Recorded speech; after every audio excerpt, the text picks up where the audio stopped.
So at cathode we have the precious, very useful, non-toxic, reflective, light, wonderful metal aluminum. I call wonderful because huge uses in the modern day it has, and huge importance aluminum has in the modern day life because of its uses. And aluminum is obtained from what? From red mud. All around the world there is huge red mud in the northern areas, and others are in hilly areas, etc.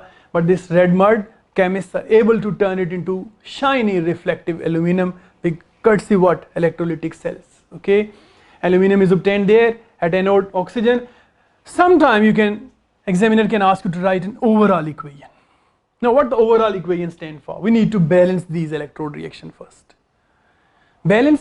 Easy balancing is balance the electrons.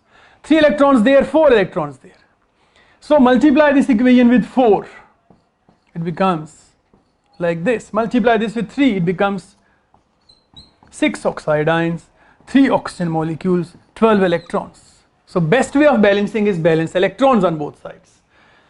12 electrons cancel out with 12 electrons. Overall equation means what is left behind? 4 aluminum ions, 6 oxide ions goes to what? 4 aluminum and 3 oxygen gas. I mean these are the products and these were the reactants.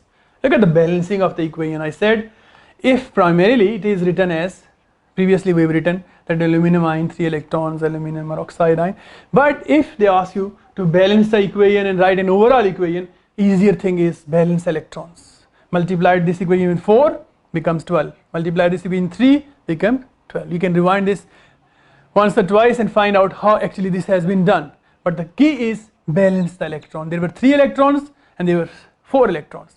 So 4 multiplied by 3 makes 12, 3 multiplied with 4 makes 12. Both equations are balanced, and overall equation is basically the combination of leftover at the reactants and product.